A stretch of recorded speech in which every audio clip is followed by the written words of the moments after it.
El objeto que tiene este trabajo que tienen ustedes en mano es básicamente resolver un problema de carácter didáctico que se nos plantea. Hace 30 años, 40, era mucho más fácil explicar la teoría del derecho penal porque confrontaban en realidad dos modelos, bueno, bastante racionales. En realidad podía ser criticable uno, el otro, uno optaba, pero de cualquier manera era bastante más sencillo que hoy, que tenemos que lidiar con 4 o 5 modelos y los tenemos que explicar, porque de lo contrario estaríamos omitiendo conocimientos que son vigentes en el campo de la ciencia jurídica.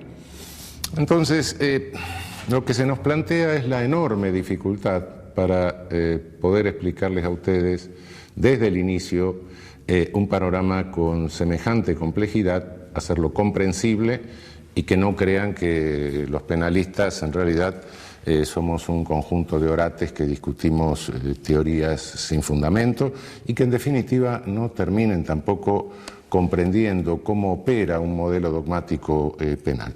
Por supuesto, esto, insisto en lo que se dice en el texto escrito, no exime de ninguna manera de adentrarse en la discusión doctrinaria acerca de cada uno de los temas que vamos a ver y que se exponen en libros o en textos de mayor extensión.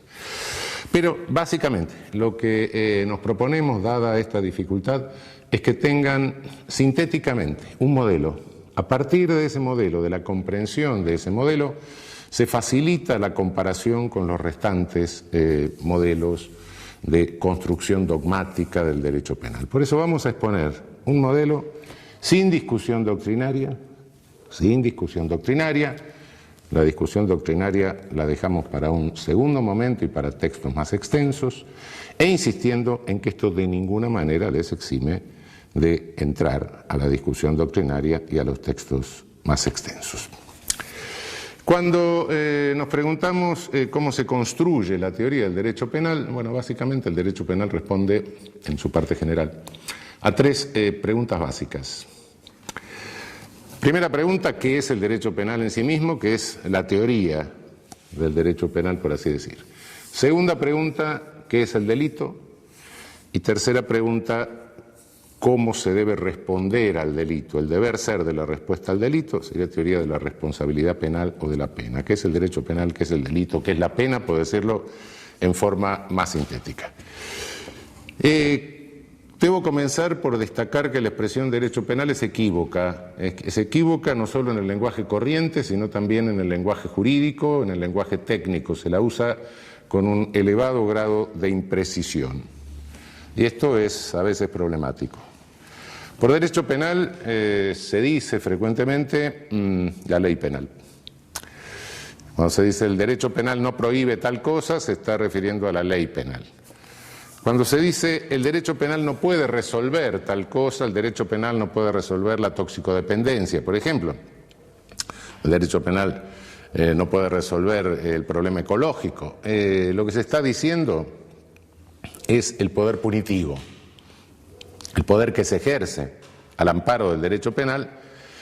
Y cuando se dice el derecho penal no se ha ocupado de estudiar tal cosa, se está refiriendo a la doctrina penal, a lo que hacemos los juristas.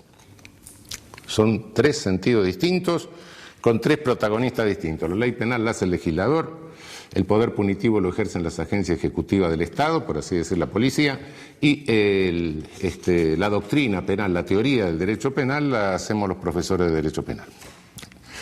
Por supuesto, son 3 conceptos diferentes que se mezclan en el lenguaje, y a veces se responde a uno con referencia al segundo, etcétera, lo cual confunde el discurso. Tengámoslo claro de entrada: legislación penal es una cosa, ejercicio del poder punitivo, habilitado o no habilitado por la ley penal, es otra cosa, y en tercer término, derecho penal reservémoslo para la llamada, si les gusta, ciencia del derecho penal o saber jurídico penal.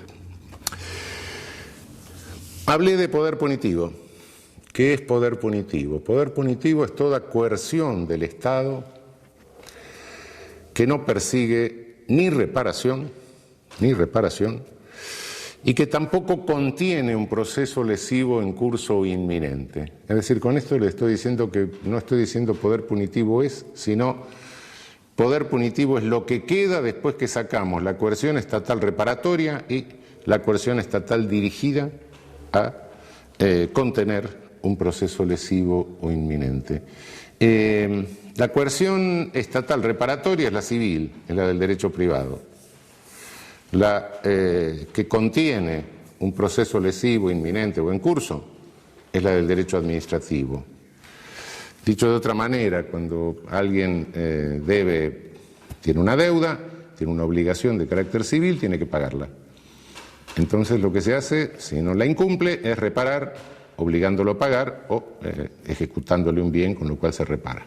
Esa es la coerción de carácter privado.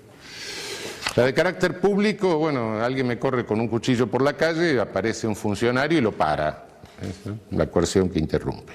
Lo que no entra dentro de ninguno de estos dos modelos y es coerción estatal, eso es poder punitivo. Por supuesto que es un concepto mucho más amplio de lo que normalmente se entiende por poder punitivo, porque no todo el poder punitivo se ejerce al amparo de leyes penales, a veces se disfraza. Hay poder punitivo que está legitimado por leyes penales, ese es el manifiesto, es el que realmente lleva el nombre de lo que es. Pero hay un poder punitivo latente, oculto, que se disfraza con otro discurso, se trata de legitimar de otra manera, es decir, la institucionalización prolongada, no por un momento de tapa aguda, es decir, la institucionalización psiquiátrica prolongada, por ejemplo, la internación de un adolescente en un instituto, apilar viejos en una viejoteca para ver si se deprimen y se mueren rápido. Todo eso es poder punitivo. Y me atrevería a decir que era poder punitivo el viejo servicio militar obligatorio, en la medida en que excedía de la instrucción necesaria para armarse en defensa de la nación que dice la Constitución, y que no necesitaba 1 año ni 2 años, claro. Todo eso es ejercicio de poder punitivo con ley latente, es decir, una ley que se encubre con otro discurso. Cuando la ley es manifiesta, cuando la ley penal es manifiesta, ese es el poder punitivo que habilita la legislación penal.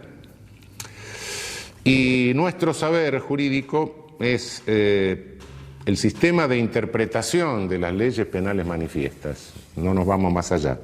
La reducción del poder punitivo, la contención del poder punitivo por leyes latentes, por leyes que no son manifiestas, se hace a través de otros recursos jurídicos, recursos rápidos, habeas corpus, etcétera, que tiene el derecho. La contención del poder punitivo armado a través de leyes manifiestas se hace según el programa que va configurando el derecho penal y que le ofrece a la jurisprudencia como proyecto de jurisprudencia. Se lo ofrece en realidad, se lo está ofreciendo a la agencia jurídica del Estado, es decir, a los jueces, a los fiscales, a los defensores, etc. Si nosotros en nuestro saber jurídico penal, en esto que estamos haciendo, elaboramos un concepto, es un concepto jurídico sin lugar a dudas, pero es un concepto que también es político.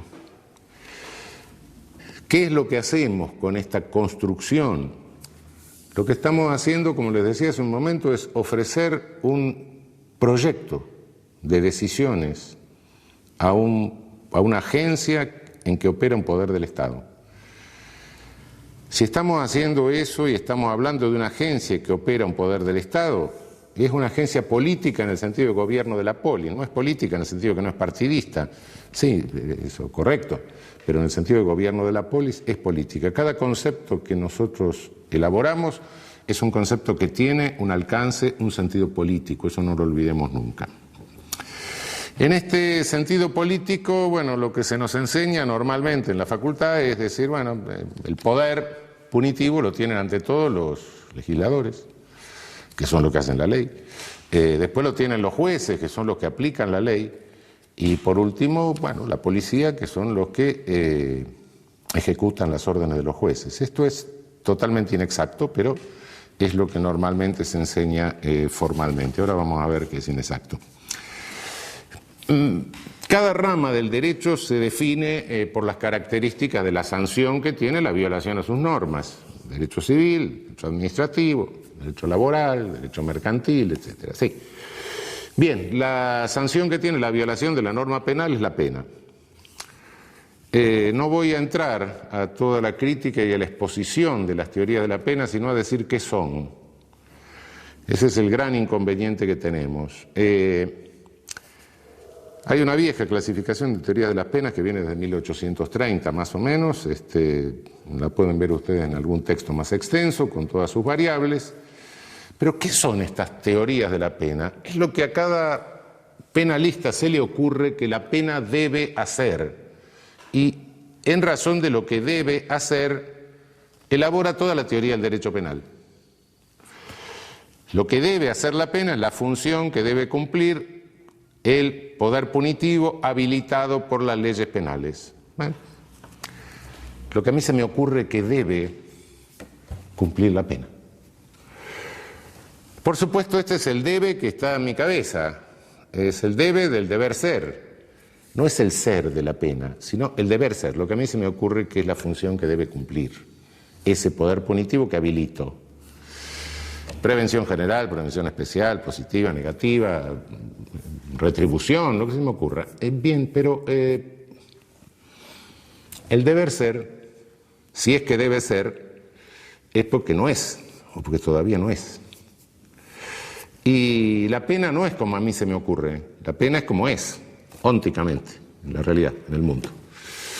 Si esto es así en el mundo, entonces, en la medida en que yo me sumo a una teoría de la pena, delido como debe ser la pena y construyo todo sobre la base de mi deber ser, le estoy haciendo un programa a las agencias judiciales, le estoy haciendo un programa político para que ejerzan su poder conforme a como yo entiendo que debe ser, pero que no es la pena. Y los estoy instigando a que apliquen penas que no son. Mirado desde el ser, el poder punitivo funciona exactamente al revés de la escala que dijimos hace un momento, legislador, juez, policía. Y funciona exactamente al revés porque el legislador lo que hace es lo que llamamos criminalización primaria, es decir, un proyecto de criminalización. Ahora, si ustedes agarran el Código Penal y en alguna noche deciden insomnio en la canícula, se leen toda la parte especial del Código Penal, todas las leyes penales especiales, se van a dar cuenta de que algunas de esas cosas hicieron en principio, pero en segundo término se van a dar cuenta de que en realidad si cada vez que se viola una norma o se cae en una descripción de esas, tendría que operar el poder punitivo, tendríamos que estar todos presos virtualmente. Entonces es un programa absolutamente irrealizable. Así como si el derecho civil se realizara perfectamente y cuando conflicto mínimo que se diera, voy a estacionar el auto, aparece un juez civil que me dice, no, el señor tiene prioridad y no usted que está metiendo. Una sociedad totalmente ordenada. Si la norma penal se pudiera cumplir plenamente, sería invivible directamente, no separaría la sociedad, se paralizaría la sociedad. De modo que es un programa que tiene una extensión que es absolutamente inabarcable. Las agencias ejecutivas, las agencias de criminalización secundaria, es decir, las que individualizan a la persona que viola la norma y hacen recaer el poder punitivo sobre esa persona, tienen una capacidad operativa muy, muy chica, muy limitada. Policía tiene capacidad limitada para investigar delitos, tribunales tienen capacidad limitada para investigarlos y, bueno, las penitenciarias, las prisiones tienen una capacidad de alojamiento también limitada, de modo que de ese enorme programa solo se puede realizar un pedacito. Este pedacito se llama selectividad. Tengo que elegir a quién criminalizo. Inevitablemente está forzada por el propio sistema una selección. Y esa selección no la hacen ni los legisladores ni los jueces, sino las agencias ejecutivas.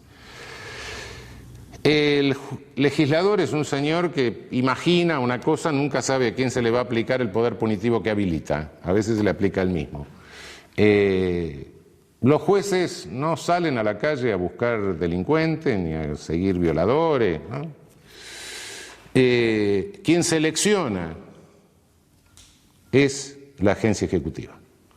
Al juez le llega en auto oficial el seleccionado. Y entonces sí tiene el poder jurídico, que no es menor, de decir, bueno, acá hay un semáforo con una luz roja, este proceso de criminalización no avanza, acá hay un semáforo con una luz verde, este proceso de criminalización sigue adelante, o acá hay una luz amarilla, esperemos un rato y vamos a ver qué pasa.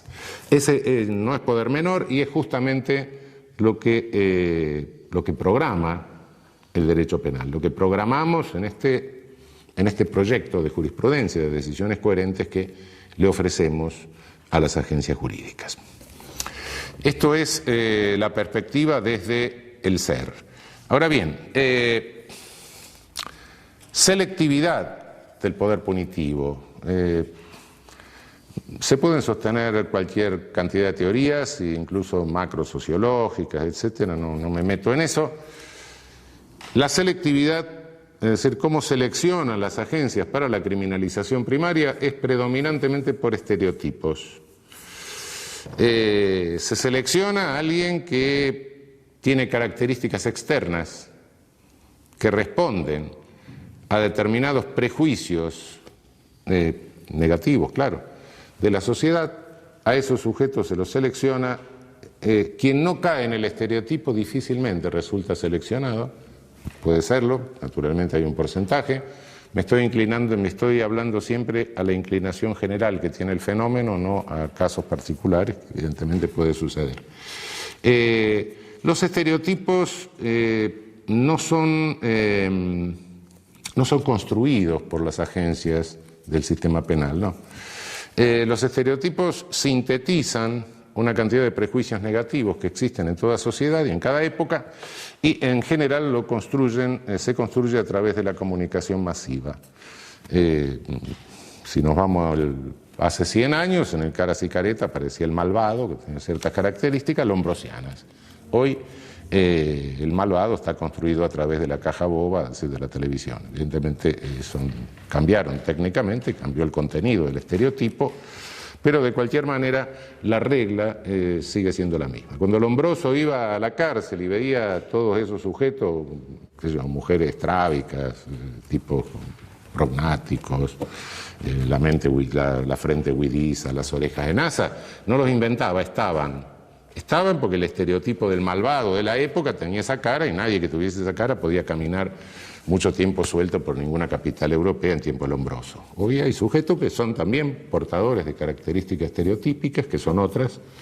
En general el estereotipo es feo también, hay un componente de tipo estético en la cuestión, pero fealdad y maldad van más o menos juntas, pero el estereotipo no es algo externo solo, sino que cada uno de nosotros en la vida es como es, con sus características externas, pero conforme a características externas se nos demandan roles. El que tiene aspecto de médico se le demanda el rol de médico, el que tiene aspecto de albañil se le demanda el rol de albañil, y cuando no se responde al rol, bueno, incluso nos enojamos, ¿no? Si todos los días en el colectivo me encuentro con un señor que va vestido de albañil y un día le pido que me haga un revoque en casa y me dice, no, yo soy el profesor titular de filosofía presocrática de la universidad, y yo, pedazo estúpido, porque se viste así, ¿no? Bueno, sí, efectivamente. El portador de caracteres estereotipados, por regla general, como introyecta el rol, lo internaliza, lo asume, conforme a las demandas de los demás, es un sujeto que sí sabe cometer delitos, pero en general son delitos groseros, es decir, la ópera tosca, ¿no? Lo cual facilita, por otra parte, esta selectividad, ¿no? Frente al delito grosero, el seleccionar al sujeto es mucho más sencillo que frente a un delito sofisticado, ¿no? Imagínense que es mucho más sencillo detectar a alguien que va vestido de ladrón, tiene cara de ladrón, se comporta como ladrón y además es una bestia que rompe cristal de un auto para sacar el pasacassette, etcétera, es mucho más fácil criminalizar a ese sujeto que detectar toda una operación complicada, de una estafa altamente sofisticada, triangulación internacional, etcétera. Esto hace que la selectividad del sistema penal estructuralmente recaiga siempre sobre sectores más carenciados, operando como una suerte de epidemia, ¿no? Es decir, el poder punitivo en la realidad opera sobre aquellas personas que resultan más vulnerables a ese ejercicio.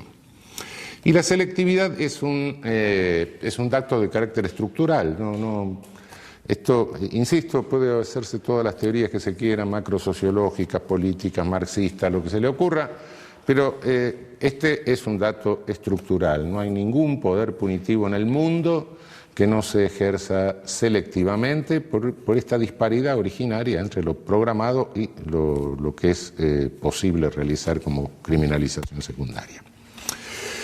Quiero aclarar algo más, porque les puede llamar la atención este planteo originario que hago, porque invierto normalmente el planteo tradicional en materia de derecho penal, ¿no? Obviamente que esta característica estructural del poder punitivo lesiona frontalmente el principio de igualdad. Es una realidad, en alguna medida el ejercicio del poder punitivo siempre lesiona el principio de igualdad. Pero cuidado que no lo lesiona solo en el aspecto victimizante, en el aspecto criminalizante. También lo lesiona en el aspecto victimizante. El reparto de la victimización tampoco es parejo en una sociedad. Es decir, si yo tengo la posibilidad de pagarme una seguridad, de vivir en una casa que tiene muros altos, que están electrificados, que tiene un sistema de alarmas, etcétera, tengo mucha más seguridad que si estoy viviendo en una villa. Entonces, entre el que vive en el country y el que vive en la villa hay un riesgo de victimización diferente. Entonces, también es selectivo de la otra punta, en la víctima. Y si nos vamos un poco más allá, y decimos, bueno, pero en este conflicto, además, ¿quién está en el medio? Bueno, agencias ejecutivas. ¿Cómo se integran esas agencias ejecutivas, especialmente en América Latina, me estoy refiriendo, básicamente? Bueno, con una selectividad también. Se seleccionan, sobre todo a nivel de tropa, a nivel de jerarquías más inferiores, se seleccionan personas de los mismos segmentos sociales que están más castigados por la victimización y por la criminalización. Si lo observamos desde afuera, da la impresión de que se dice, bueno, aquellos segmentos excluidos, marginados o más carenciados de la sociedad, da la impresión que hay una suerte de fomento para que se maten entre ellos y en tanto, bueno, no se puedan coaligar y no tengan protagonismo político. Naturalmente que se pueden pensar 10.000 conspiraciones. No, lo cierto es que es así. No creo que haya nadie con una máquina pensando esto, programando esto. Si lo hubiese, habría que darle el premio Nobel al mal, pero no creo que eso exista. Pero sí, no creo en conspiraciones, pero sí creo en funcionalidades. Y la funcionalidad sí existe. Bueno, llegó la hora, frente a esta realidad de qué es la pena, preguntarnos qué nos incumbe a los penalistas al hacer la teoría del derecho penal, ¿no?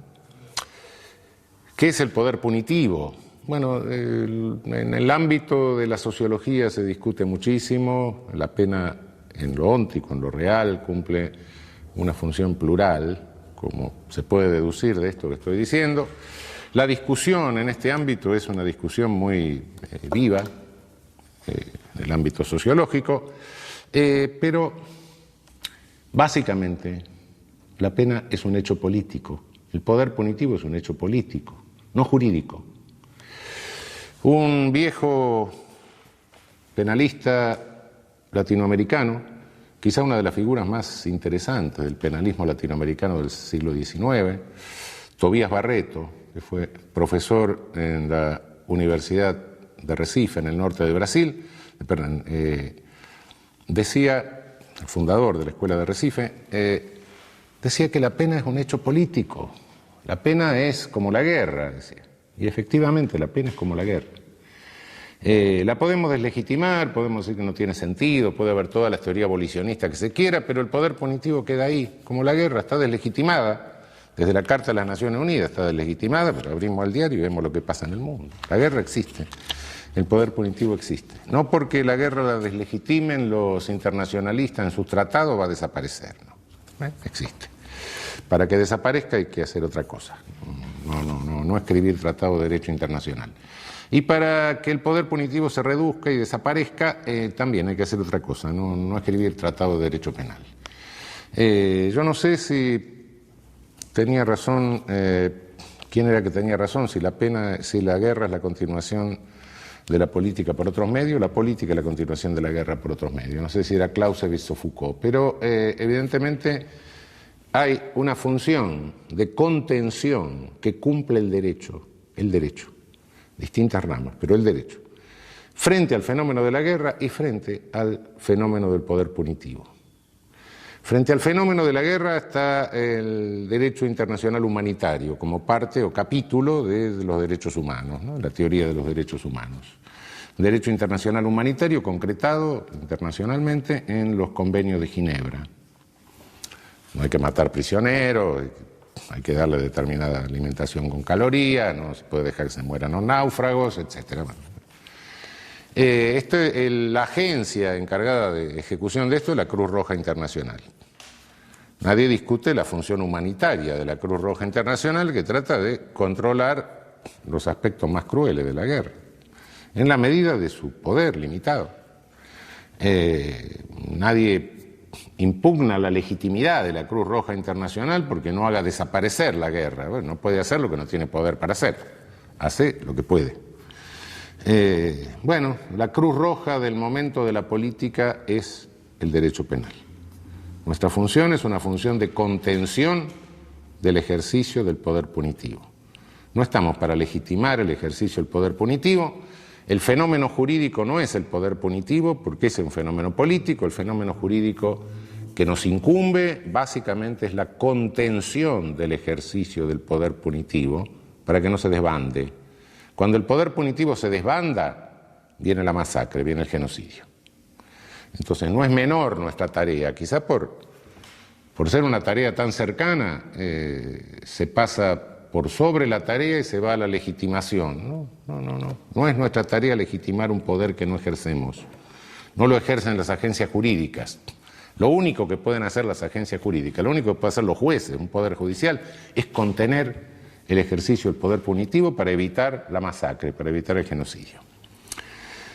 De este modo, cuando me preguntan qué es la pena, respondo no sé. Es un hecho político. Los sociólogos se ocuparán de ver las distintas implicancias que tiene este hecho político.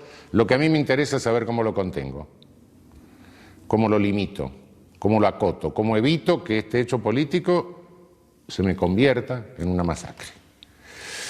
Esto yo la llamo una teoría agnóstica, una posición agnóstica respecto de la pena, agnóstica en un sentido metafórico, aunque a veces no tan metafórico, ¿no?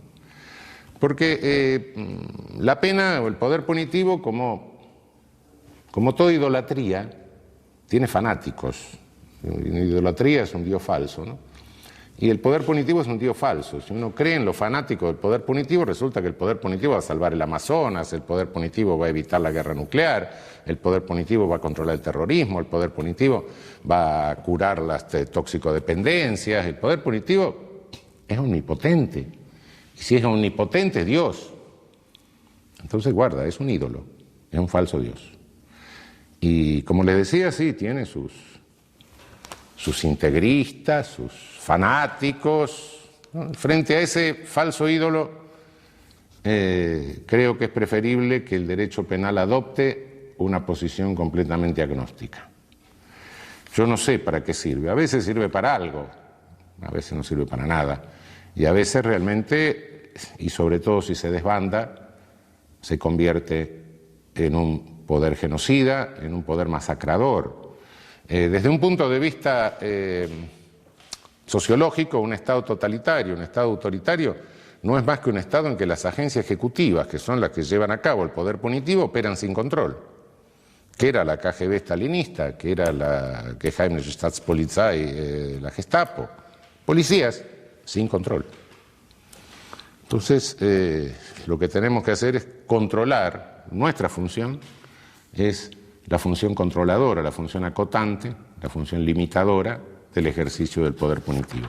Somos como la Cruz Roja, no tenemos el poder para hacer desaparecer el poder punitivo. Que el poder punitivo desaparezca de la sociedad es una cuestión que hay que transformar toda la sociedad, etcétera. Eso no lo vamos a hacer desde el derecho penal, cuidado. Quien crea que eso lo va a hacer desde el derecho penal está delirando, evidentemente. Una transformación total de la sociedad para volver a modelos de solución eficaz de conflictos sin ejercicio de poder punitivo es algo que excede nuestra función. La función hoy, aquí, ahora, es contención, limitación, acotamiento del ejercicio del poder punitivo para que no se convierta en una catástrofe, en una masacre. Del lado del poder punitivo y las pulsiones del poder punitivo siempre está el Estado de policía, que quiere que las agencias ejecutivas no tengan ningún control. Podemos terminar en la KGB, en la Gestapo, o cualquier cosa por el estilo. Del lado de la contención del poder punitivo está el Estado de Derecho. Entonces, bueno, vivimos en un Estado de Derecho. Habrá sonrisa frente a esta pregunta, más o menos. Y más o menos, sí. Más o menos, porque ningún Estado de Derecho es perfecto. El Estado de Derecho ideal, en que todos somos iguales ante la ley, lo de abajo, lo de arriba, etcétera, el costado, eso no existe. Todos los Estados de Derecho históricos, reales, son momentos pulsionales entre el Estado de Derecho y el Estado de Policía. El Estado de Policía es una especie de enano que está dentro del Estado de Derecho, que el Estado de Derecho se encapsula, lo contiene, lo limita, es un corsé que le pone a las pulsiones del Estado de Policía. El que siempre tiene la manija quiere quedarse para siempre y aumentar su poder. Pulsión del Estado de Policía. El que no la tiene trata de contenerlo y hacerse con el poder. Cuando llega al poder quiere lo mismo. De modo que la pulsión entre Estado de Derecho y Estado de Policía es constante. Yo no sé si es una dialéctica, porque no sé si hay síntesis, pero son dos fuerzas. En cuanto se debilita el Estado de Derecho, en cuanto se debilita la cápsula, el Estado de Policía sale. Y cada habilitación legal de ejercicio de poder punitivo, como es una habilitación legal de un ejercicio de poder selectivo, es un agujero que se le va haciendo en la cápsula al Estado de Derecho. Puede llegar a reventarlo, claro.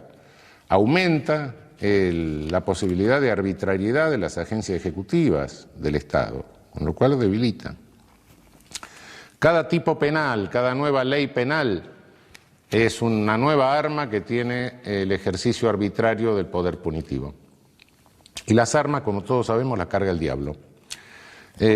Por más que no se dispare en el momento, nunca se sabe en qué momento se va a disparar y nunca se sabe contra quién se va a disparar.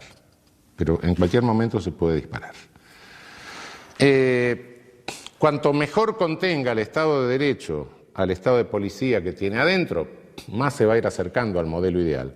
Cuando peor lo contenga, más se va a ir alejando del modelo ideal.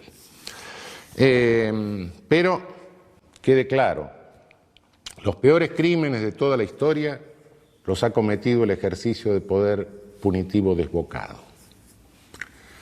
No es cierto que el mayor número de muertos se deba a las guerras. No. El mayor número de muertos se debe a las masacres, a los genocidios, no a las guerras. A veces cometidos por ejércitos, sí, pero no en función bélica, sino en función policial. Realmente el mayor número de víctimas del siglo XX, que ha sido el siglo de genocidios por excelencia realmente, obedece a poder punitivo desbocado, no a guerras. Por más que las guerras se llevaron unos cuantos millones de personas, el poder punitivo desbocado se llevó muchas más. No voy a entrar en detalle ahora, pero hay cálculos. Bien, tenemos que contenerlo para evitar la masacre. Esa es la función jurídica, importantísima, claro. Muchos dicen, no, pero esto es una visión negativa, es una visión de que nos disminuye, nos coloca en una situación de inferioridad. No, cuidado, asumimos la verdadera responsabilidad. Es nada más ni nada menos que tratar de evitar las masacres. Si a alguien le parece que esto es insignificante, bueno, creo que está un poco equivocado. ¿Cómo lo hacemos? Somos un dique que está conteniendo las aguas del poder punitivo que pulsan por pasar y hacer la masacre. El dique nuestro, el dique jurídico, no tiene posibilidad de evitar totalmente el paso de aguas. Entonces, ese dique tiene que manejarse con un sistema de compuertas inteligente. El sistema de compuertas inteligente es un sistema de filtros. Tenemos que filtrar aguas. Tenemos que filtrar poder punitivo. Lo tenemos que filtrar porque de lo contrario nos rompe el dique si lo queremos parar del todo. Entonces no tenemos posibilidad de eso. Ese filtro tiene que consistir en medir grados de irracionalidad de poder punitivo. Quizá todo el poder punitivo sea irracional, incluso en los casos en que parece más racional, ¿no? Un señor está sentado leyendo el diario, viene el vecino, le da un hachazo, nos parece todo racional el ejercicio de poder punitivo. Sí, bueno, pero en definitiva, si lo pensamos un poco, nos damos cuenta de decir sí. Encerramos al sujeto, se quedó huérfano los hijos del muerto, la viuda tiene que salir a trabajar, el Estado tiene que atender con previsión social, etcétera. Este sujeto lo tenemos encerrado, no hace nada. Sí, lo encerramos. 1 año, 10 años, 20 años, 30 años, lo matamos.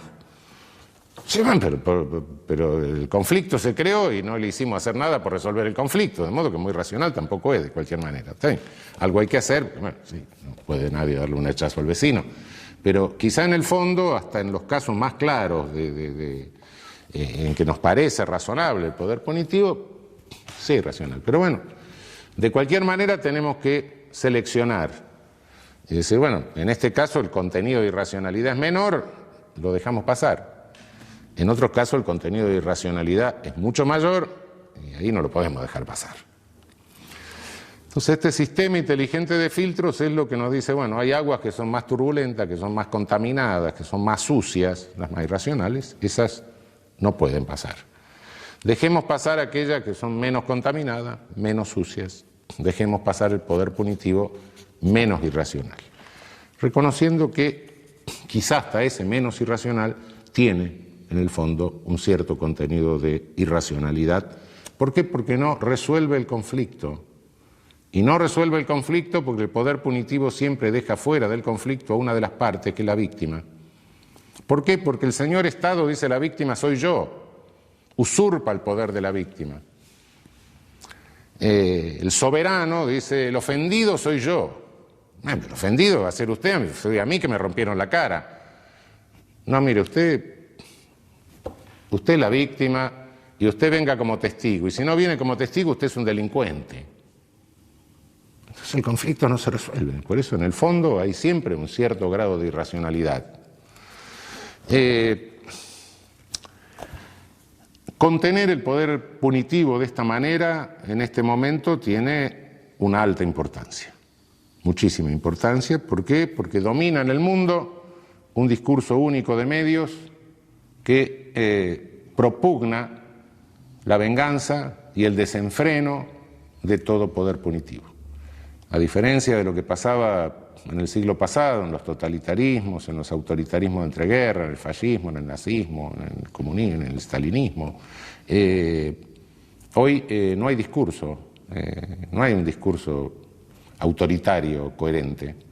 No hay paradas militares, edificios neoclásicos, uniformes, camisas pardas, no. Hoy es gris el asunto, una cosa. Hoy tiene la cara de las administraciones republicanas de Estados Unidos. Hoy no, es un discurso que es el no pensar, hay publicidad, no hay discurso, realmente. Esa publicidad tiene una eficacia realmente importante, ¿no? Y bueno, es discurso único de medios que tiene preso a los operadores políticos, a los legisladores, le hace hacer barbaridades a los legisladores, hay destrucción de códigos penales, destrucción de la codificación penal, de modo que esta función de contención del poder punitivo en este momento yo diría que es una función civilizatoria. Es lo que realmente puede salvar a nuestra civilización de un embate totalmente destructor de lo que son valores que se han defendido a costa de la vida de millones de personas, ¿no? Esta es la función de nuestro saber, es la función en razón de la cual construimos la teoría del derecho penal.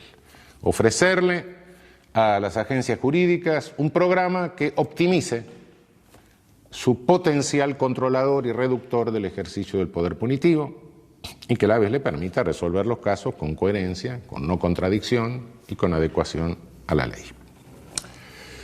Bien, en esto el derecho penal está acompañado por otros saberes. No son exactamente el propio derecho penal. Es inseparable el derecho penal del derecho procesal penal. ¿Qué es el procesal penal? Es el derecho que indica el camino que hay que seguir, que deben seguir los distintos personajes, los distintos protagonistas de las agencias jurídicas, desde el momento en que se tiene una noticia criminis, desde el momento en que llega una noticia de un delito a conocimiento de ellas, hasta el momento en que se pronuncia una pena, y diría yo, hasta el momento en que se termina la ejecución de la pena. Lamentablemente hay una institución del derecho procesal que en realidad se ha vuelto de derecho material. Es la llamada prisión preventiva o prisión cautelar. La mayoría de los presos que tenemos en América Latina no son condenados. Son presos preventivos, son presos cautelares, son presos que están presos por las dudas, que están presos por razones de seguridad. Aproximadamente el 70% de los presos que tenemos en América Latina son presos preventivos. Hay otra rama jurídica que acompaña al derecho penal, que es el derecho de ejecución penal, en nuestro país hoy regulado por la Ley 24.660. Es el derecho que regula la ejecución de las penas una vez que hay una sentencia firme. En realidad,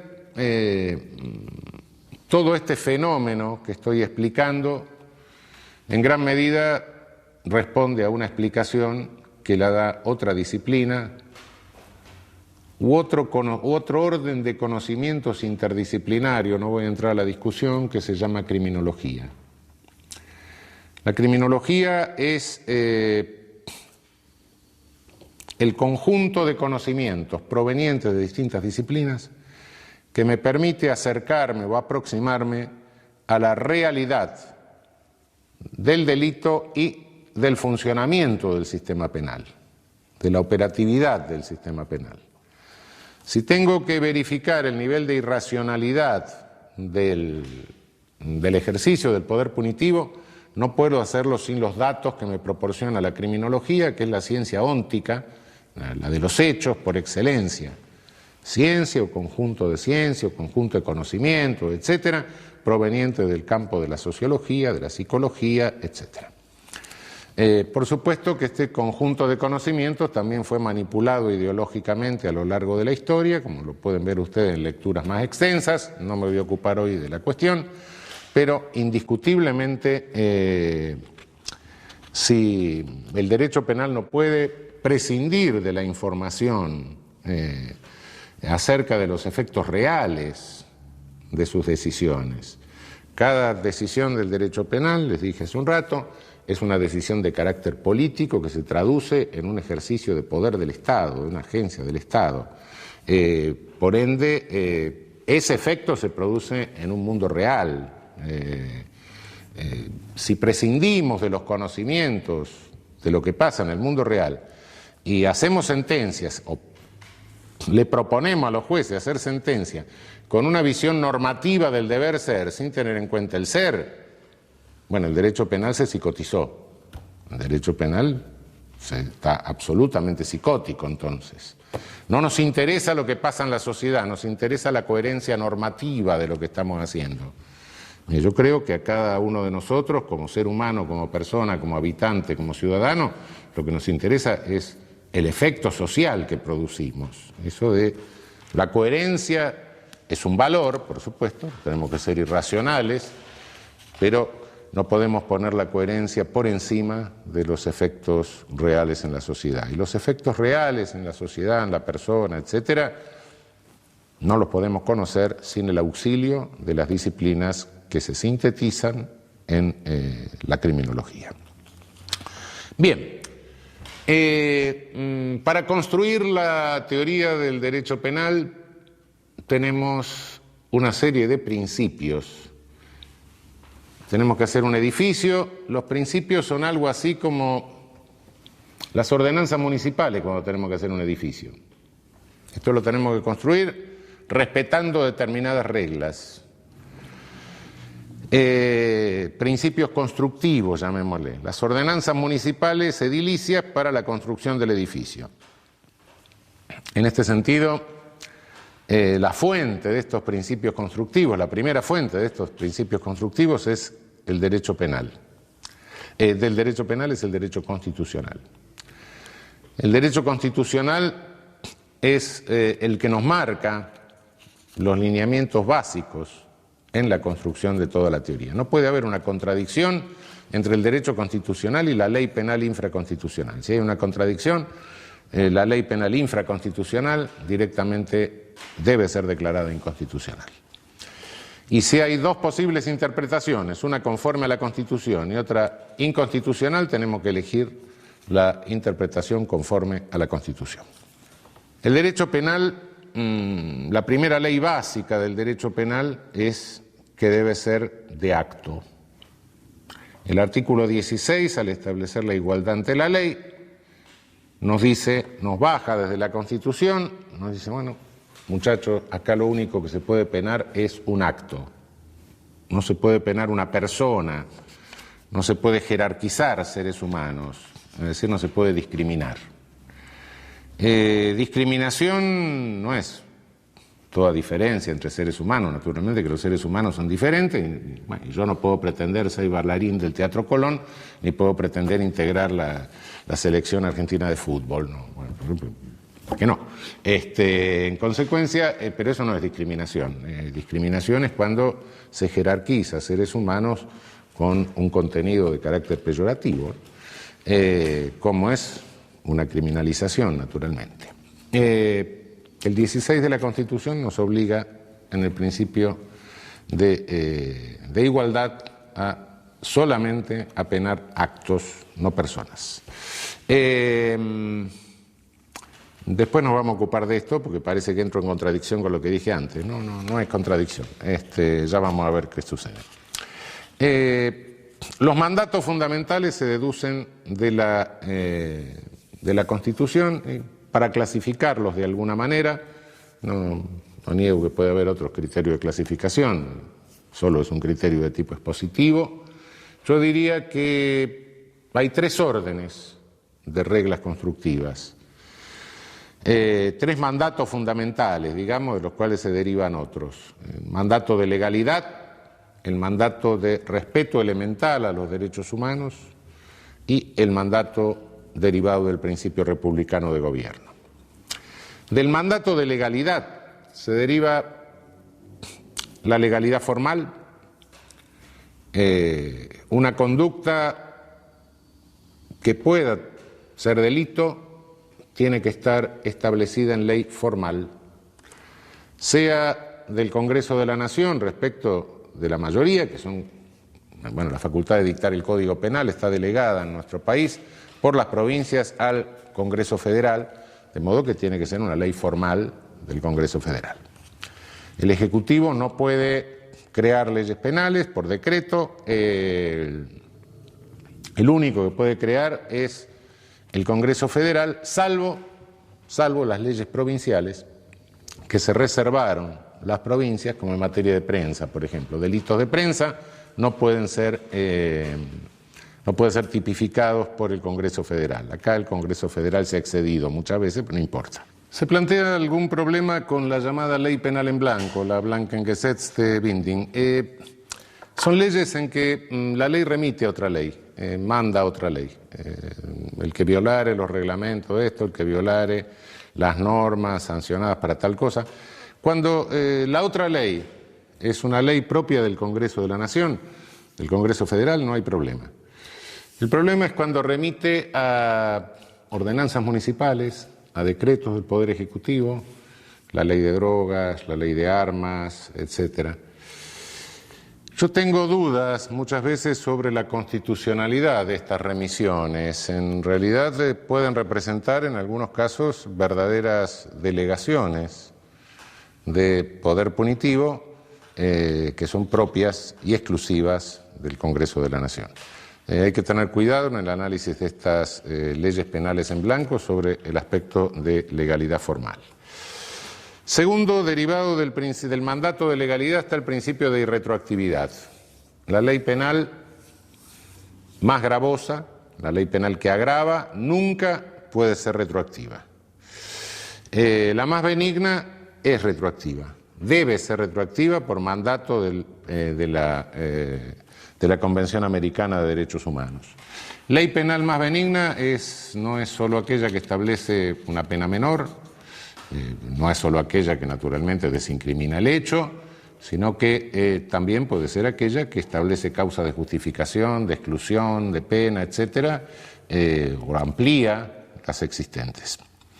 Hay leyes desincriminatorias que por supuesto son más benignas, también está la ley desincriminatoria anómala, que es la ley de amnistía, el olvido del delito, amnistía viene de amnesia, ¿no? El tercer subprincipio de este mandato sería el principio de máxima taxatividad legal o interpretativa. Es deber del legislador penal agotar los recursos técnicos para que no queden dudas acerca del concepto, del pragma que quiere incluir en la ley. Cuando el legislador no lo hace, hay que hacer una interpretación que puede resultar forzada, y en ese caso creo que hay una regla, que es decir, bueno, cuando el legislador ha sido oscuro, tenemos que estar a la interpretación más restrictiva de la punibilidad. Reducir el concepto, la regla general, a lo más restrictivo. Cuando el legislador directamente es difuso, la ley penal es inconstitucional abiertamente, ¿no? Por último, creo que tenemos que atener a un principio que es el de respeto histórico al ámbito de lo prohibido. Respeto histórico al ámbito de lo prohibido significa que el legislador no puede prohibir por omisión. Cuando circunstancias tecnológicas, culturales, etcétera, amplían el ámbito de lo prohibido, un ámbito en que prácticamente nos quedamos todos adentro, evidentemente es deber del legislador, en ese caso, volver a legislar. El caso más claro de esta falta de respeto histórico al ámbito de lo prohibido es la Ley de Derechos de Autor. Naturalmente es una ley hecha en los años 30, cuando para violar los derechos de autor sobre una obra impresa lo que se tenía que hacer era una edición de plomo. Hoy lo estamos violando todo porque sacamos fotocopias. Entonces, si vamos a penar a todo el mundo que saque una fotocopia de un pedazo de un libro, bueno, ninguno de nosotros queda exento de pena. Evidentemente ha habido un cambio tecnológico que ha alterado totalmente el ámbito de lo prohibido de hace 70 años ahora. En cuanto a los principios derivados del mandato de elemental respeto a los derechos humanos, creo que el primero es el principio de lesividad o de ofensividad. El señor Estado no puede meterse en nada que no afecte derechos de terceros. Cuando el Estado pretende meterse en algo que solo puede afectar mis derechos, es que me está imponiendo una moral. Es un Estado paternalista. Ese Estado que pretende imponerme una moral, ese Estado paternalista, es un Estado inmoral. Decía Radbruch con toda razón, el derecho es moral justamente porque posibilita lo inmoral. Es decir, me permite convertirme en persona respetando mi autonomía ética.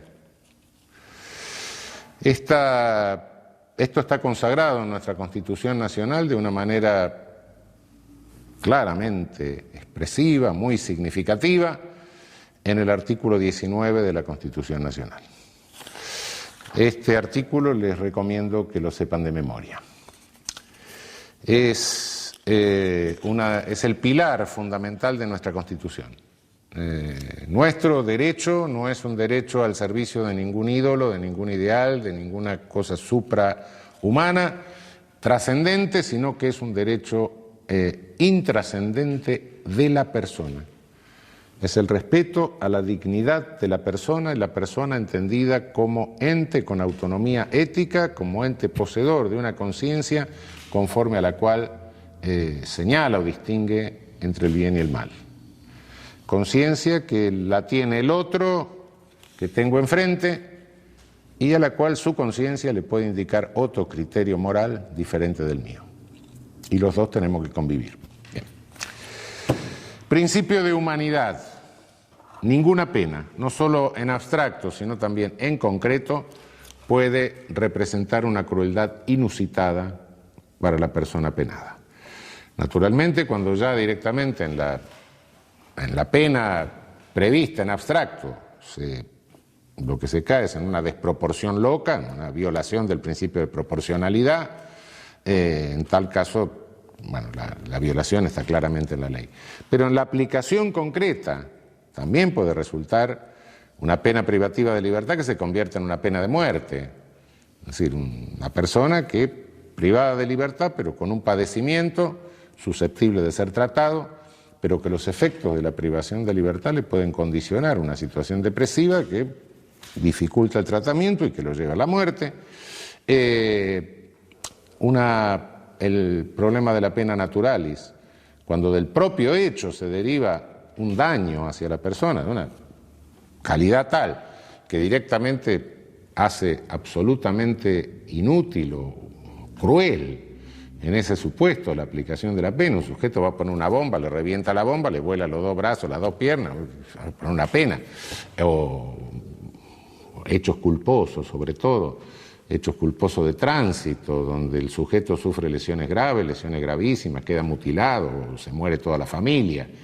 Del propio hecho surge, bueno, ahora que todavía que pasó esto, voy a poner la pena, son violaciones al principio de humanidad. El principio de intrascendencia mínima, o de intrascendencia máxima, o de mínima trascendencia. La pena siempre trasciende a terceros, es casi inevitable, sobre todo si es pena privativa de libertad. Trasciende a la familia, si el sujeto es un comerciante, un industrial, la pena puede trascender a su actividad y por ende trascender a empleados, trabajadores, etcétera. Es casi inevitable que la pena trascienda, por más que es un principio que la pena no puede trascender la persona del infractor, pero de hecho la pena trasciende. Bueno, hay que tratar el principio de trascendencia mínima, impone que evitemos toda trascendencia absolutamente innecesaria, que sea innecesaria, que limitemos la trascendencia a aquello que es inevitable como consustancial ónticamente a la pena. La prohibición de doble punición. El hecho debe ser, todo delito debe ser penado una vez y una única vez. No puede haber dos penas para un mismo delito. Esto no se debe hacer. Esto está claro, no hay muchas dudas, pero en la práctica puede suceder en algunos casos cuando la persona está sometida a dos órdenes jurídicos, es decir, a un orden jurídico formal, por ejemplo, y a un orden jurídico comunitario. Personas que pertenecen a culturas originarias, que de ninguna manera pueden eludir la sanción comunitaria por el hecho, y sin embargo se le impone una sanción de carácter formal a través del juez penal, etcétera, cuando la comunidad a su vez también le impone una sanción, que la más grave de las sanciones comunitarias es la expulsión de la comunidad. En tal caso hay una doble punición. Hay otra doble punición que realmente es pasada por alto por regla general, y es pasada por alto porque los doctrinarios europeos en general la conocen poco, pero nosotros la conocemos con mucha más frecuencia en nuestra región, que es cuando con motivo del ejercicio del poder punitivo el sujeto sufre ilícitamente una lesión. Violencia carcelaria, contracción de alguna enfermedad en el ámbito carcelario, violencia policial en el momento de la detención, violencia policial innecesaria, tortura, apremios ilegales. Son penas ilícitas, sí, pero las penas ilícitas son penas, no hay nada que hacerle. Será ilícita, pero eso no le quita el carácter de pena. Es como consecuencia del delito que no ha sido mi tía la que ejerció eso, sino el mismo Estado que con su coerción le infirió esa sanción. Ilícita, sí, ilícita, ¿qué iba a hacer? No, yo solo como Estado me responsabilizo de lo que mis dependientes hacen en forma lícita. Diablo, a mí me gustaría realmente tener una empresa en la que yo pudiera responsabilizarme solo de lo que mis dependientes hacen en forma lícita. Y lo que hacen en forma ilícita, no, eso no tengo nada que ver. No, son penas. A la hora de la pena formal hay que tener en cuenta esto porque es una manifestación de doble prohibición. Otro principio elementalísimo de respeto mínimo a los derechos humanos es el principio de buena fe o pro homine en la interpretación de la ley y fundamentalmente en la interpretación de los derechos. El enunciado de cualquier derecho debe considerarse un límite de criminalización y no una legitimidad de criminalización. Hay una inversión perversa, una perversión de la interpretación jurídica cuando a partir de decir, bueno, tal convención me respeta tal derecho, entonces como me respeta tal derecho, la lesión a ese derecho le pongo la pena máxima que se me ocurre. Es decir, tal convención me garantiza, y la Constitución, etcétera, me garantizan el derecho al honor. Entonces, cualquier medio de comunicación que lesione mínimamente el honor, le tengo que poner 10 años de privación de libertad. ¿Por qué? Porque el honor está tutelado. No, cuidado, es una interpretación de carácter perverso. El derecho siempre es en lo que me está marcando, es una limitación al ejercicio del poder punitivo, no una legitimación loca al ejercicio del poder punitivo. Por último, tenemos los principios que se derivan del mandato republicano de gobierno. Hay un principio muy poco trabajado que es el acotamiento material. Realmente da la impresión de que el legislador penal puede tipificar cualquier cosa, puede combinar con pena cualquier cosa. Y de hecho, históricamente esto ha sucedido.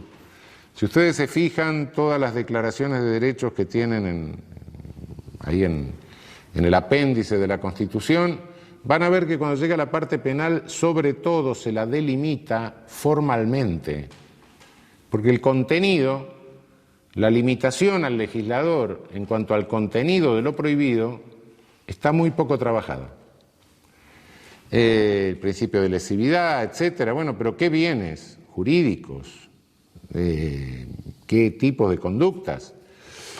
Yo creo que esto requiere, y sobre todo requiere en tiempos como en los últimos 30 o 40 años, que son tiempos de inflación penal, se pena todo, se mandan mensajes a través de leyes penales, como no se sabe cómo resolver los problemas, se lo pone en la ley penal, se va a poner el cáncer, el SIDA en cualquier momento en la ley penal, como solución lo penamos, bueno, se está cayendo en una irracionalidad, en una amplificación de los tipos penales.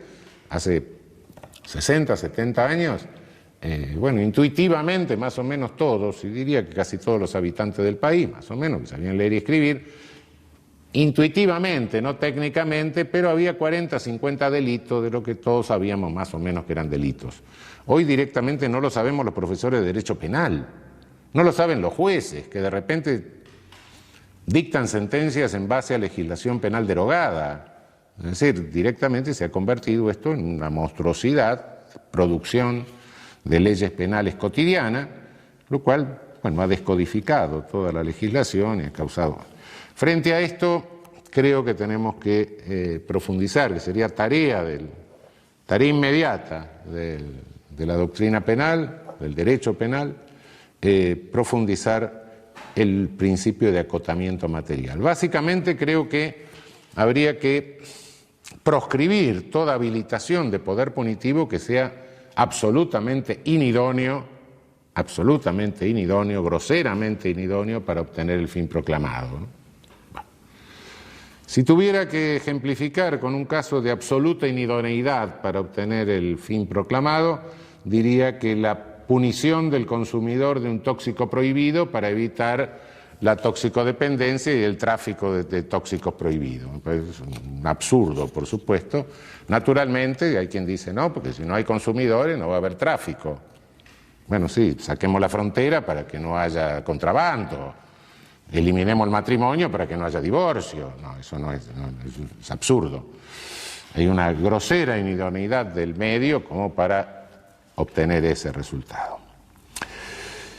Creo que la otra regla que podría profundizarse es la proscripción de las tipificaciones de conductas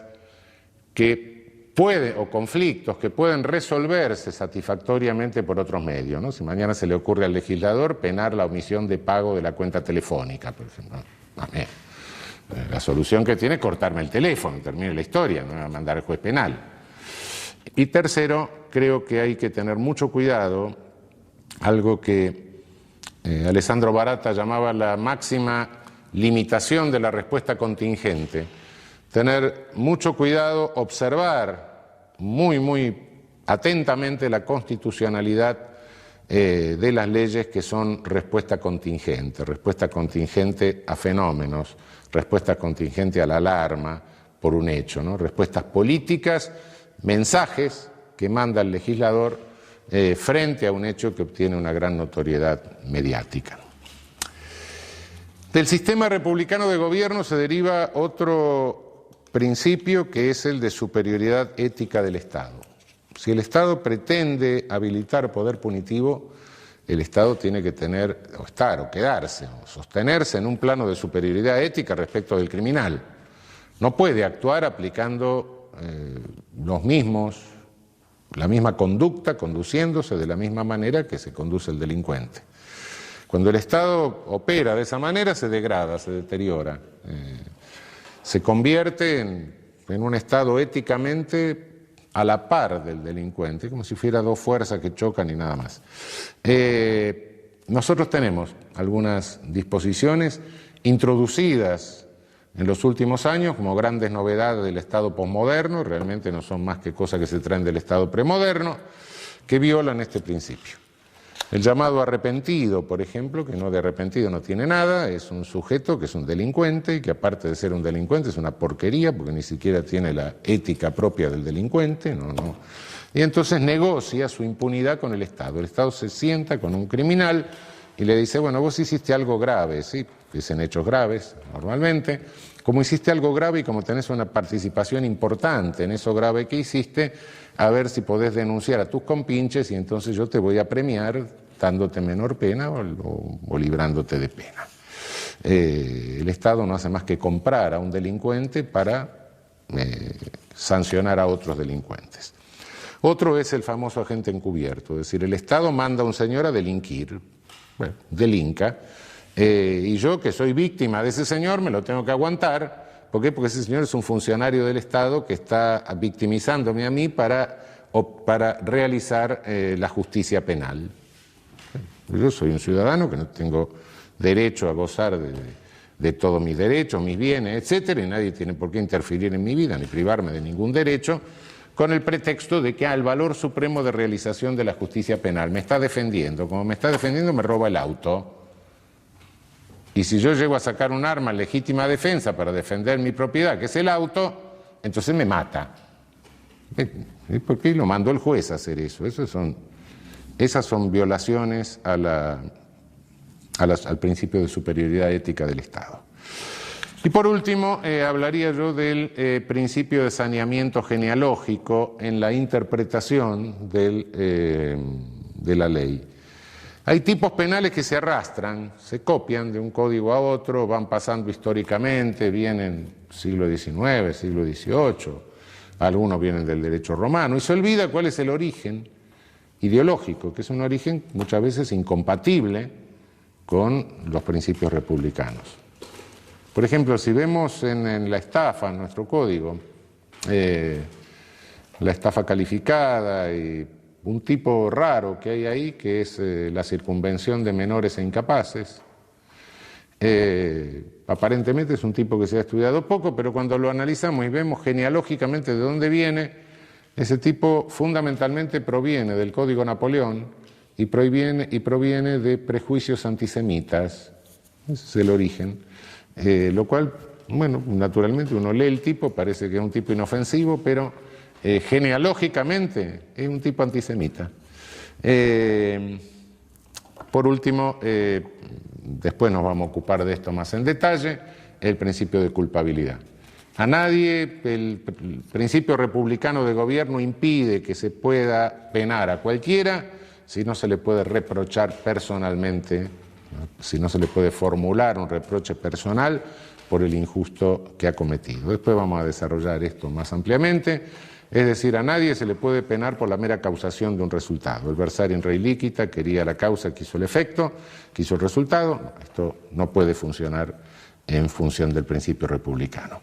La pena tiene que estar fundada en un reproche personal que se le puede formular al sujeto porque habiendo tenido la posibilidad de realizar una conducta, realizó otra.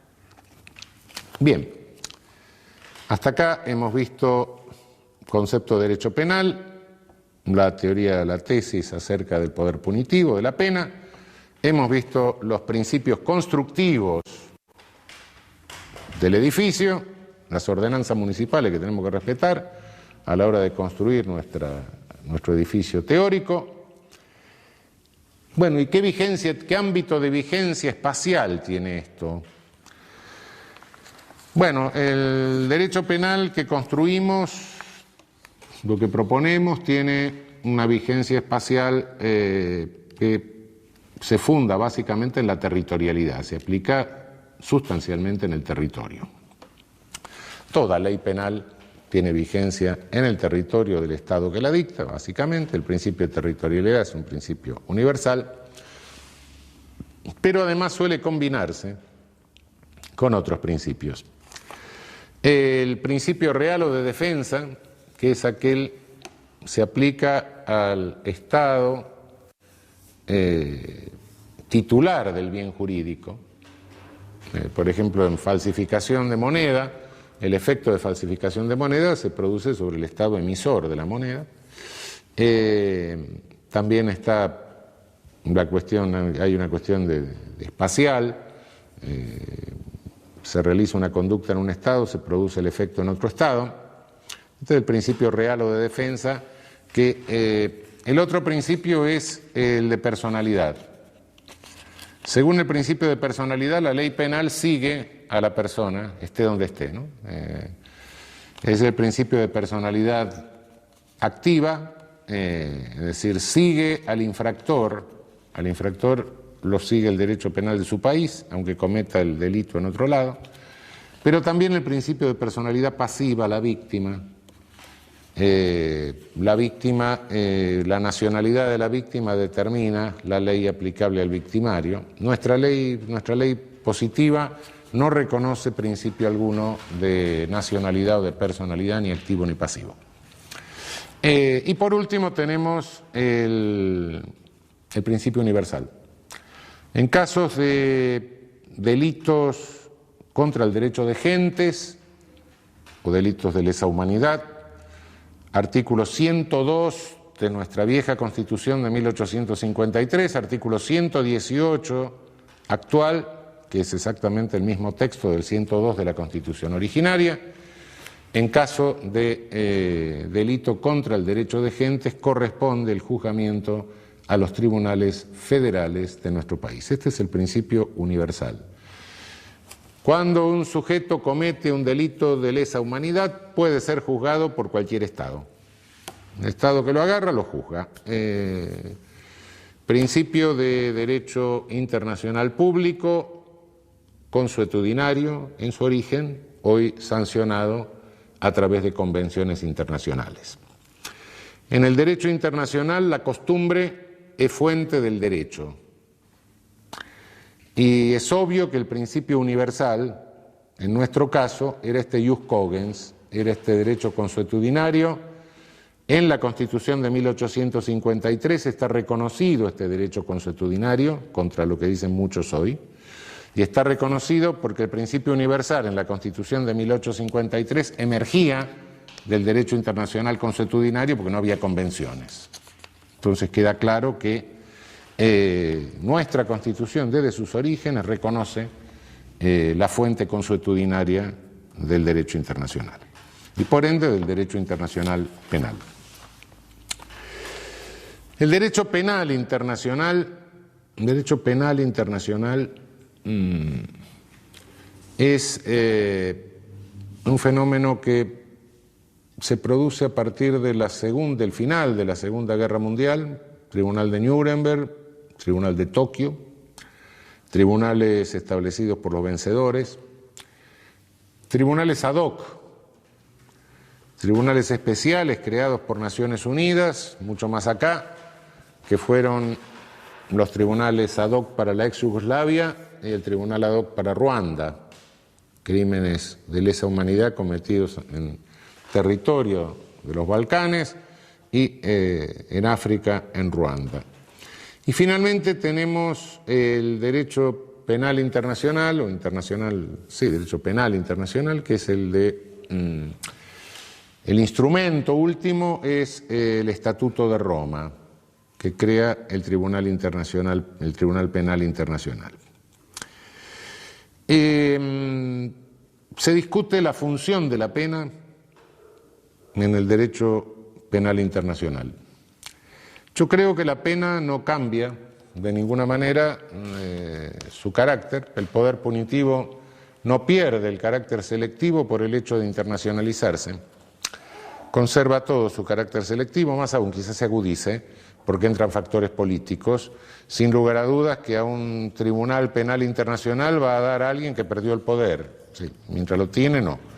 Lo cual agudiza la característica selectiva que tiene el ejercicio del poder punitivo.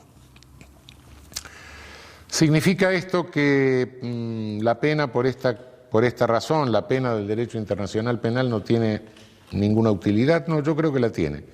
Creo que la tiene en dos sentidos. Primero, diría que puede poner orden, es susceptible de poner un poco de orden en algo que si se va de la mano puede resultar terriblemente caótico, como sería el caso de la aplicación indiscriminada del principio universal. Si a cada uno se le ocurre empezar a penar al jefe de Estado vecino que encuentra en su territorio, bueno, vamos a tener un pequeño problema.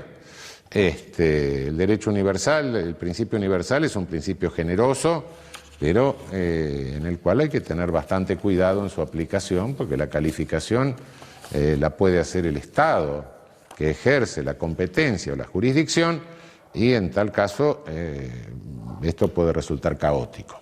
Creo que eso permite poner bastante orden en la cosa. En segundo término, creo que hay algo que después lo vamos a ver un poco más claro al hablar de culpabilidad. A medida que mayor es el ilícito, a medida que mayor es el esfuerzo que el infractor realiza para ponerse al alcance del poder punitivo, menor es el poder que tenemos las agencias jurídicas para contener el poder punitivo. Esto lo verificamos históricamente. Cuando el infractor que ha hecho un enorme esfuerzo por alcanzar el poder punitivo, del genocida, es ejecutado por una víctima, o por varias víctimas, el poder punitivo frente a este ejecutor, frente a la víctima vengadora, si se quiere decir, se encuentra muy, muy limitado, muy acotado. Esto se verifica históricamente, ¿no? Colgaron a Mussolini en la plaza de Dongo, y bueno, ¿cómo terminó la cosa? Y terminó que unos cuantos años después el tribunal de Como dijo, mire, como no se había terminado la guerra, entonces fue un acto bélico. ¿Por qué? Porque, bueno, porque 2 y 2 son 5. ¿Qué pasó con los armenios que mataron a los genocidas turcos en Alemania? Y lo declararon inimputable. Bueno. Es decir, no tenemos, pierde la agencia jurídica la autoridad ética para contener el poder punitivo. Entonces se nos da una disyuntiva, se nos da Dongo o Nuremberg. El sujeto se sale de la comunidad, el genocida pierde la condición de persona, se sale de la comunidad. Es un sujeto al que cualquiera le puede hacer cualquier cosa, es un... se queda, pierde la paz, es la vieja pérdida de la paz, la Friedlosigkeit. Es un sujeto que queda sin protección comunitaria, pierde la condición de persona, hay que hacerle recuperar la condición de persona, decirle, por grave que sea lo que hiciste, de cualquier manera sos una persona y te vamos a juzgar con mínimas garantías. Por supuesto que no recuperaron mucho la condición de persona los que ahorcaron en Nuremberg, ¿no? Bueno, pero lo que se está haciendo ahora con el Estatuto de Roma, que marca una pena máxima de 30 años, lo que se está haciendo, lo que se hizo con los tribunales ad hoc de la ex Yugoslavia, lo que se hizo con el tribunal ad hoc de Ruanda, es decirle, hacerle recuperar la condición de persona y por otra parte evitar una reacción de carácter que es de una horda. Es decir, si nos paramos frente a un genocidio, nos paramos como civilización, no nos paramos como horda. Si tenemos que elegir entre Dongo, colgar a Mussolini cabeza abajo, etc., y Nuremberg, y bueno, elijamos Nuremberg. Por lo menos en Nuremberg no se mató a la amante de Mussolini, a Claretta Petacci, ni al hermano. No. En Nuremberg mataron a los que tuvieron que matar. Y condenaron a los que tuvieron que condenar y absolvieron a algunos. Bueno, está bien. Con mínimas garantías, sí, cierto. Pero bueno, se evita el acto vandálico, el acto, se recupera de alguna manera la condición de persona del genocida, del criminal contra la humanidad.